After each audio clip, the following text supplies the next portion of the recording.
ng Kasaka Puray Farmers Association sa loob ng 2024 hanggang 2026. Isa sa layunin namin ang magkaroon ng maayos na patubig. Ang gagawin namin ay magkaroon ng ambagan o di kaya pagtukoy at saka pagtukoy ng tamang angkop ng halaga na gagamitin po sa patubig. Yung pagmi-meeting, yun po yung mag-aambagan po ng 2,000. Tinakdang panahon namin ay makukuha namin siya sa loob ng July 30, 2024. Ang maiipon naming pera sa halagang 2,000 bawat isa sa amin na 20 beneficiaries, mag-aabot po siya ng 40,000. So ang magagastos lang po namin doon ay 28,000. So may matitira pa po kaming pera at yun pong gagamitin pa po namin sa iba pang kailanganin. Bali magiging pundo po yun sa kung sakali pang kung ano pa pong kailanganin namin sa farm. Ang mga taong magsasagawa ay kami po mismo, yung mga Kasaka Farmers Association na membro. Ang inasahan po naming tagumpay dito ay magkaroon po kami ng saganang ani dahil sa may maayos na po kaming tubig. May maayos na rin kaming kita at saka maunlad po na samahan. Saka wala na po kaming gutom na mararanasan kasi marami na po kaming tanim doon na tutubo dahil sa may supply na po kaming tuloy-tuloy po na tubig. Ang isa pa doon, yung layunin namin ay magkaroon ng mga bagong kasanayan sa teknolohiya ukol sa pagsasaka.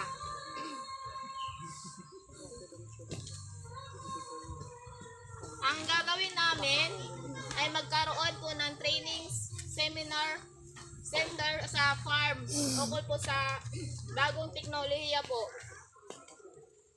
Ngayong darating po siya na June 7. Mag-i-start po siya kasama po si Maaw at saka si Dai at saka MSWD pati yung members po ng Kasaka Farmers Association. Saan po siya magaganap? Dito po sa may Kasaka Farm.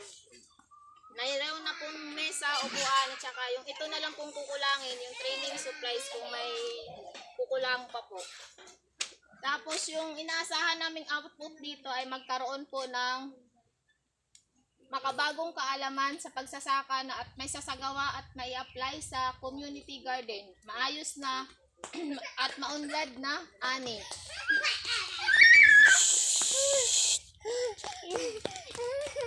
Isa pa doon ay magkaroon po ng maayos na samahan at aktibong samahan.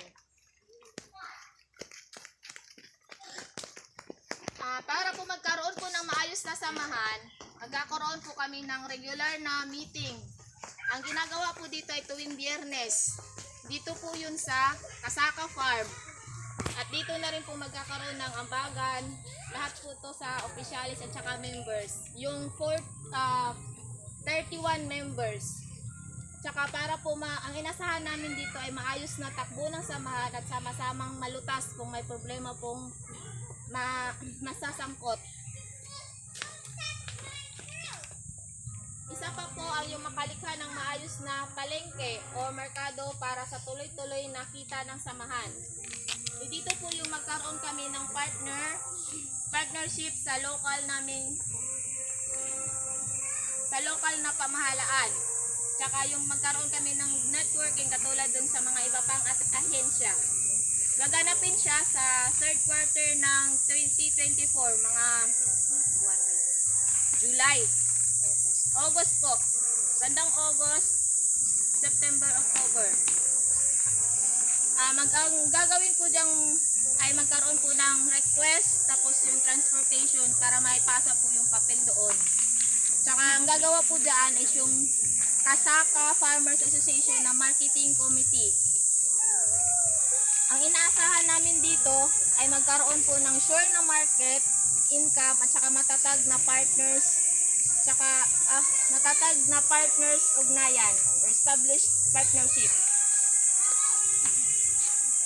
Isa pa doon na sa layunin namin ay maparehistro at magkaroon ng maayos na identity ang samahan. Pagkumpleto ng mga kailangang dokumento sa pagparehistro ng samahan. pagproseso ng aplikasyon sa pagparehistro. Meron na po kaming unti-unting naganap po dito, na isasagawa na rin po namin. Ang target namin dito ay bago matapos ang 2024. Ang isa sa mga kailangan o requirements doon ay yung constitution by bylaws, pamunuan, membership requirements at saka processing fee, application fee. Ang magsasagawa nito, mga kasaka association officers. Ang inasahan namin dito ay lehitimong samahan, magkaroon na kami ng access sa serbisyo at saka benefits po sa gobyerno at saka eligibility through program project of government para po makuha po namin yun. Ang isa pa, yung layunin namin ay maging isang agritourism farm, ang Kasaka Community Garden. Ang gagawin namin una ay yung mag-beach marking to existing agritourism farm, yung papasyal. Papasyal kami sa ibang agritourism na lugar. Sa loob po yun ng 2025 o 2026 pagka may budget. Isa pa doon yung mga materials na kailangan ay yung transportation, food, venue sa agri-farm na bibisitahin.